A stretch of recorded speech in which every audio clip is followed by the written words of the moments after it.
और उस कार्यपालिका को क्या निर्देश दिए जाने हैं वो विधायिका तय करती है। यानी तीनों संस्थानों में जब तक एक संतुलित, साझा, पारदर्शी, सहभागी व्यवस्था नहीं होएगी, तब तक किसी भी योजना का क्रियान्वयन और उनकी संपूर्णता अपने लक्ष्य को ग्रहित नहीं कर पाएगी। लगभग कुछ ऐसी ही बात है। सवाल उठा कि क्या ऐसा कारण हुआ होगा कि पैरा लीगल वॉलेंटियर्स बनाए गए। पैरा लीगल वॉलेंटियर्स की भूमिकाओं पे तो स्टूडेंट हुआ करते थे, वही ये रोल प्ले कर देते थे, तो भी ठीक था, क्योंकि हम लोगों की समझ के हिसाब से ये था कि जो लॉ फील्ड में लोग हैं और जिन्हें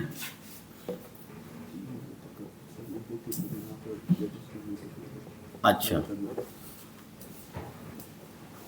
हमें एक निर्देश मिला कि 3 बजे से कोई और कॉन्फ्रेंस यहाँ होनी है माननीय न्यायिक अधिकारीगणों की, तो जल्दी कंक्लूड कर लिया जाए। यदि कोई आपके सवालात हों, जल्दी कंक्लूड करने का एक बड़ा अच्छा तरीका है कि कुछ क्वेश्चन आंसर सेशन हो जाए। कहीं आप कोई दुविधा में होते हों, निसंदेह करीब 1 साल हो गया आपको, आप आदेश हैं, तो एलएडीसी सिस्टम के एंड पे आपका क्या रोल है ये मैं बताए दे रहा हूँ। हम लोगों ने जितने भी केस हमको माननीय सचिव जिला विधिक सेवा प्राधिकरण की ओर से आवंटित किए जाते हैं, उन सभी प्रकरणों को सूचीबद्ध करने और टाइम टू टाइम जेल से कोऑर्डिनेट करके उनकी सोशियो इकोनॉमिक रिपोर्ट लाने की व्यवस्था।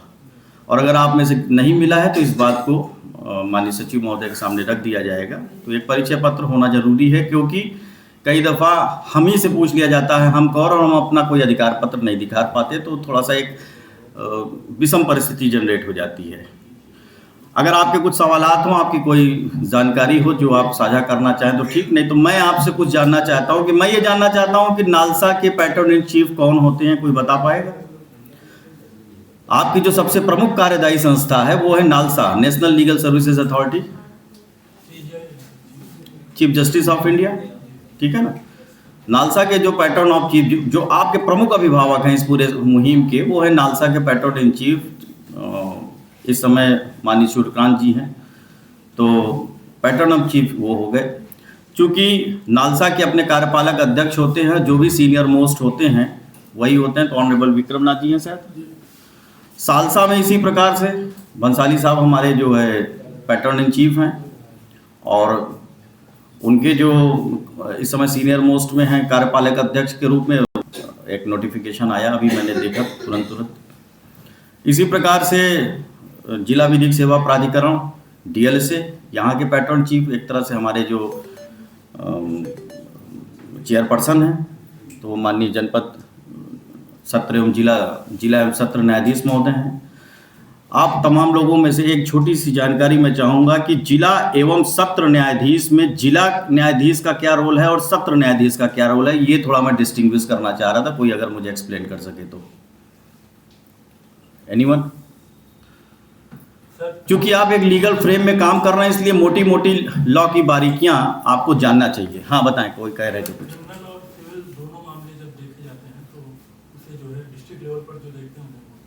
लगभग आप आए, लेकिन थोड़ा सा करेक्ट कर दें कि जब मामला सिविल प्रकृति का होता है तो वही न्यायाधीश जिला जज की भूमिका में होता है, और जब मामला आपराधिक प्रकृति का होता है तब वही न्यायाधीश सत्र न्यायाधीश के मोड में आ जाता है।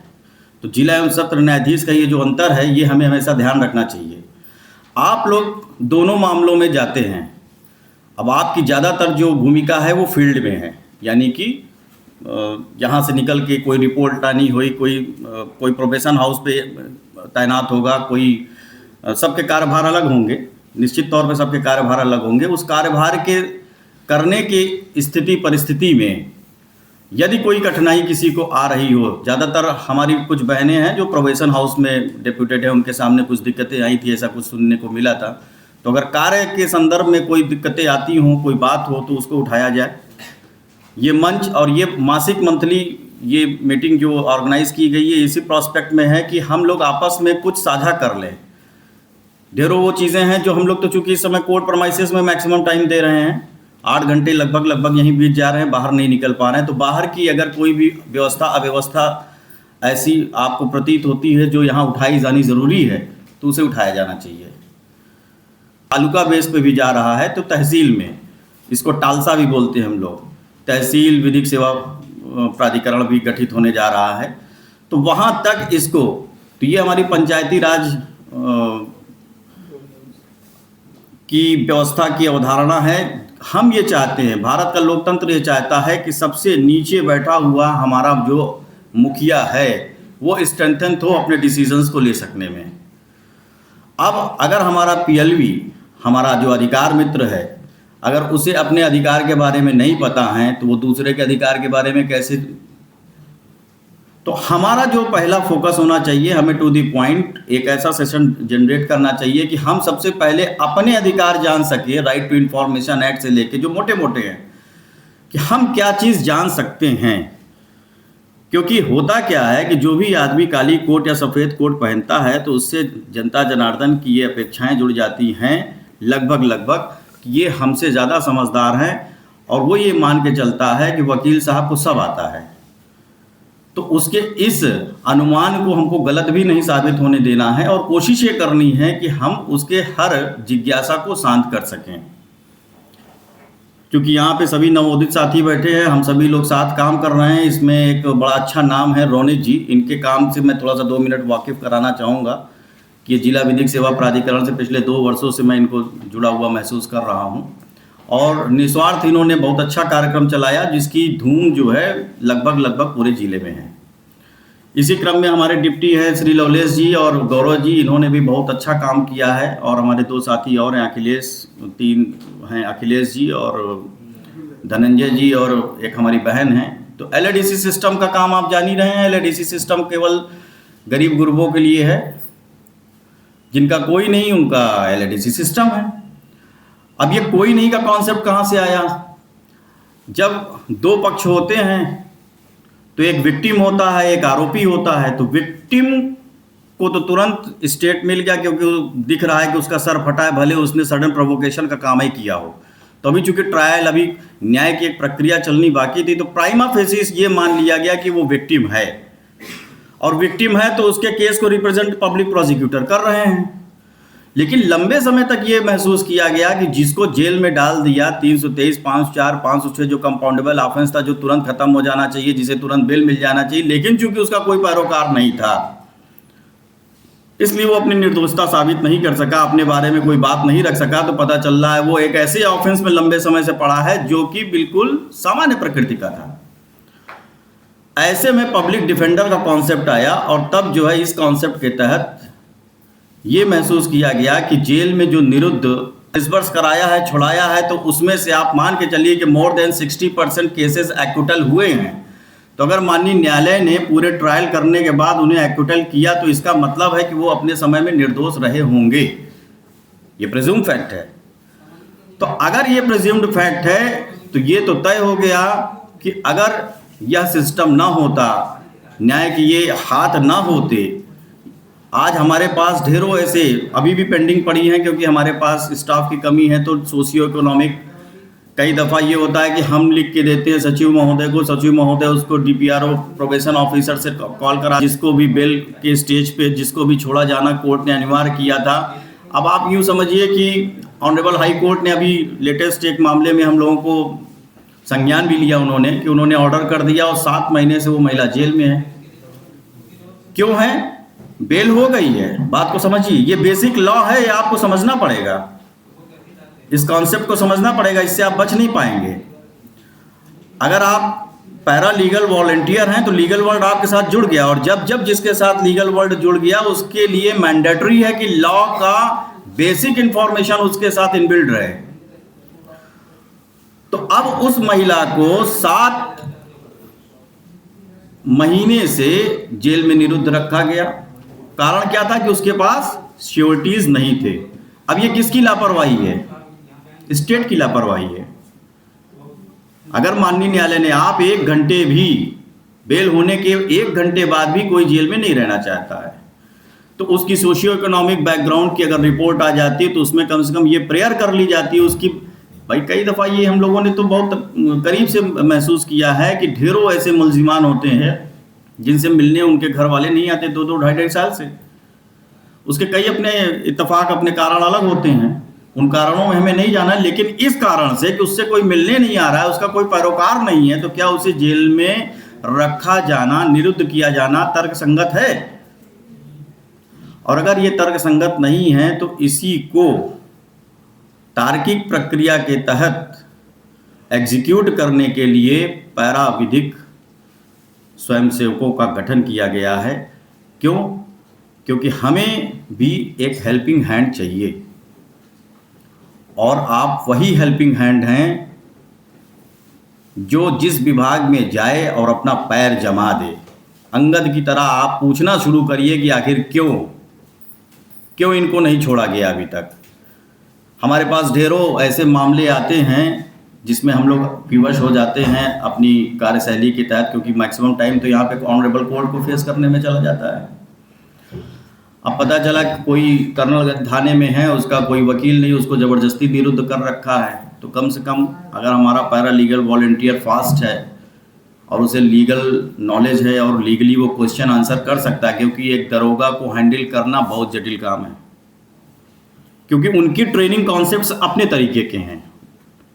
ध्यान रखिएगा, जो सेना में भर्ती किए जाते हैं हवलदार और सिपाही ग्रेड के लोग, उनको बहुत एजुकेटेड नहीं लिया जाता। उनके लिए जो एलिजिबिलिटी होती है वो इंटर पास ही होती है, क्योंकि थोड़ा सा भी अपग्रेड हो गया वो तो गोली मारने के पहले 20 बार सोचेगा कि मैं भी इंसान, ये भी इंसान, ये भी अच्छा है, मैं भी अच्छा हूँ, इसका भी परिवार है, मेरा भी परिवार है। तब तो आप बॉर्डर पे हार जाएंगे अपनी लड़ाई। तो many times we had to play that type of role which assign for us. उस रोल के खोल को आपको नहीं तोड़ना है, उस मर्यादित आचरण को आपको नहीं छोड़ना है, उस गैप्स को आपको कभी कम नहीं करना है। तो मेरी जो और अभी प्रोबेशन में हैं कुछ साथी, वो अनु हैं, बैठी हैं प्रोबेशन में, कुछ सवालात आपके थे उस दिन, आप कुछ क्यूरी कर रही थी। तो इस तरह से ढेरों साथी हैं। एक हमारे बीच में एक हर्ष भाई हुआ करते थे, उनसे हम सॉफ्टवेयर का काम बहुत उनसे लाभ लिए हैं। मैं चाहता था कि वो अगर होते तो मैं उन्हीं से एक ट्रेनिंग सेशन आपको दिलवा देता। तो हमारे बीच में ऐसे ऐसे साथी हैं जो ऊर्जावान हैं, और ज़रूरत आपको ट्रेनिंग की नहीं है, साथ में आपसे हमको भी ट्रेनिंग की ज़रूरत है कि हमें कैसे आपके लेवल पे आना है कि आप हमें मेट्रोलाइज कर सकें, हमें अपने हिसाब से ढाल सकें। आप हमसे अपनी कोई भी जिज्ञासा शेयर करने से चूकें ना। ज़रूरी नहीं है कि आपकी हर जिज्ञासा हमारे एंड पे सॉल्व ही हो जाए, लेकिन उसके लिए एक ईमानदार प्रयास हमारी तरफ से रहेगा, ये हमारा आश्वासन है, और यही हम आपको भरोसा दिला रहे हैं। अगर आपको फील्ड में कोई दिक्कतें आ रही हो, कोई इस तरह की समस्या आ रही हो, तो उसके लिए 5 मिनट का सेशन हम रख रहे हैं कि अगर कोई बात हो तो वो रख लें आप लोग। बिल्कुल बेबाक रहिए, ये आपका अपना मंच है, ये आपका अपना परिसर है, ये आपके अपने लोग हैं, हम आपके अपने लोग हैं। अगर आपको कहीं भी कोई दिक्कत आ रही हो तो उसको इसलिए ताकि उसको सॉल्व कर लिया जाए समय रहते हुए। ये मान लिया जा रहा है कि पीएलवीज को काम करने में कोई अड़चनें नहीं आ रही हैं, तो एक अच्छा सिस्टम का भी परिचय है, और ये बुरे सिस्टम का भी परिचय है। अगर कोई दिक्कतें नहीं आ रही तो हमारे हिसाब से काम ही नहीं हो रहा है कुछ, ये ध्यान रखिएगा। लेकिन हम ये मान के चल रहे हैं कि बहुत अच्छा काम हो रहा है। तो ढेर सारा साधुवाद और ढेर सारी शुभकामनाएं आपको आपके रोल के लिए, और निसंदेह समाज में आपकी एक अग्रणी भूमिका है और आप लोग उसको बहुत अच्छे से परफॉर्म कर रहे हैं। कभी भी किसी टॉपिक पे अगर कोई, चूँकि टॉपिक आज था नहीं, एक इंट्रोडक्टरी सेशन था, तो ये था कि इंट्रोडक्टरी सेशन में जो भी फॉर्मलिस्ट, अब विकास भवन से जैसे कुछ योजनाएं चलती हैं उनके बारे में जानकारी हमको आपको होनी चाहिए, विशेष तौर से आपको। अब जैसे तेजाब पीड़ित, अभी मैं आपको एक बड़ा अच्छा सा वाकया बताऊं। एक SC/ST का केस था जिसको कंटेस्ट करके हम लोगों की तरफ से कुछ धनराशि दी जाती है। अब जब एक्विटल हो गया तो वो धनराशि वसूली गई। अब जब वसूली गई तो वो बेचारा भागते हुए गया उस आदमी के पास जिससे उसका मुकदमा चल रहा था। तो उसको वो थ्रेटन कर रहा है कि हमसे 70,000 रुपया लिया था, गवर्नमेंट ने हमको दिया तो वो वापस मांग रही है, क्योंकि मैंने तुम्हारे फेवर में गवाही दी है इसलिए मुझे 35,000 दो ताकि हम जमा करें, नहीं तो हम मुकदमा फिर खड़ा कर देंगे। अब ऐसे में अगर किसी को ये नहीं पता है कि वह अनुदान किस संदर्भ में उसको दिया गया था, तो वो एग्जीक्यूट नहीं कर पाएगा इस प्रॉब्लम को। वह अनुदान उसे मुकदमा लड़ने के निमित्त दिया गया था यह मान करके कि यह विक्टिम है। इसी तरह से एसिड अटैक का है, रानी लक्ष्मीबाई योजना के तहत मिलता है। लेकिन जब यह पता चल जाएगा कि आपने खुद ही से तेजाब डाल लिया था या आपने झूठा मुकदमा एक SC/ST का खड़ा किया, तो वो अनुदान सरकार आपसे वापस भी लेती है। ये प्रक्रिया भी होती है। तो दूसरी वाली प्रक्रिया से वो रूबरू ना थे, उनके वकील साहब तो वो आए, हम लोगों से थोड़ा सा हुज्जत से करने लगे। भाई हमारा तो काम था न्यायालय के समक्ष बातों को रखना, और हमने ये रखा कि भाई जो हमारा आरोपी है जिसके ऊपर ये आरोप है कि SC/ST एक्ट का जो एलिगेशन लगा वो फॉल्स है, और बाद में फॉल्स साबित भी हो गया। तो कुल मिला के इस तरह की बेसिक इंफॉर्मेशन हम लोगों को विधिक तौर पे रहनी चाहिए, मोटा मोटा, और ये तभी होगी जब महीने में एक बार हम लोग मुलाकात करेंगे। तो बड़ी अच्छी योजना रही इस बार नालसा की कि उन्होंने महीने में एक बार हम लोगों को आपस में रूबरू करने का एक मौका दे दिया है। कोटि कोटि धन्यवाद। और कोई किसी की जिज्ञासा हो तो मैं खड़ा हूँ। बिल्कुल सर, एक मतलब मैं परिचित के हैं सर है मेरे, तो उनकी ना मतलब फैमिली ऐसे है, तो पट्टे पे जमीन उन्होंने ली, उस जमीन पर कब्जा कर लिया है। तो वो काफी परेशान है, पर कुछ इसका वो थाने में भी गए रिपोर्ट करवाने, पर इसका कुछ हल नहीं, तो इसका कोई सॉल्यूशन नहीं है। देखिए, आपको बहुत है, आपने समस्या ये बताई कि एक एक्स हैं जिन्होंने पट्टे पे ज़मीन ली और उनके पट्टीदार उस पट्टे की ज़मीन पे कब्जा कर रहे हैं। सबसे बड़ी चीज़ कि पट्टा धारक कभी भी स्वामी नहीं होता है। पट्टे की ज़मीन यानी स्टेट लैंड हुआ होगा, स्टेट लैंड को कुछ समय के लिए उनको यूज़ करने के लिए दिया गया, जिसके फेवर में SDM ने वो पट्टा एग्जीक्यूट किया, तहसीलदार ने एग्जीक्यूट किया। अगर वो उस एग्जीक्यूशन में अपने आप को फेल पा रहा है तो सबसे पहले वो प्रत्यावेदन देगा उसी कंसर्न अथॉरिटी को जिसने उसको वो पट्टा निर्गत किया, वो अधिकार पत्र दिया। और जब वहाँ पे एग्जीक्यूशन के समय वो इस बात को भी कह दे कि साहब इस पे हमारे जो पड़ोसी हैं वो बड़े दमदार हैं, वो दबंग हैं और वो हमको वापस काबिज नहीं होने देंगे, इसलिए वो पुलिस प्रोटेक्शन की भी डिमांड करता है। तो SDM एक एडमिनिस्ट्रेटिव पोस्ट है और वो पुलिस को, कंसर्न थाने को वो एक ऑर्डर करेगा कि इनको खड़े होकर कब्जे पे दाखिल कराओ, तो उनका कब्जा दाखिल हो जाएगा। ये तरीका है उसका, है ना। तो मैंने कहा ना कि आप इसी समस्या को, कोई भी ऐसी समस्या है ही नहीं जो हमसे आप सीतर हो। हम ही आप समस्या हैं और हम ही आप समाधान हैं। तो डिपेंड ये करता है कि हमें समस्या के फेवर में खड़े होना या समाधान बन के खड़ा होना। सिस्टम को दोनों तरह के लोग मिलते हैं, किसी भी इंस्टीट्यूशन में दोनों तरह के लोग होते हैं, जो इस इंस्टीट्यूशन को बिल्डअप करते हैं और जो इस इंस्टीट्यूशन को ध्वस्त करते हैं। तो आपको अपनी भूमिका तय करनी है कि आप सिस्टम के किस पक्ष में खड़े हैं। निसंदेह यहाँ जितने लोग भी हैं वो सिस्टम को बनाने वाले लोग हैं, इसीलिए वो यहाँ हैं। तो ढेर सारी आपको शुभकामनाएं और बार बार शुभकामनाएं, और मैं इजाज़त चाहूँगा।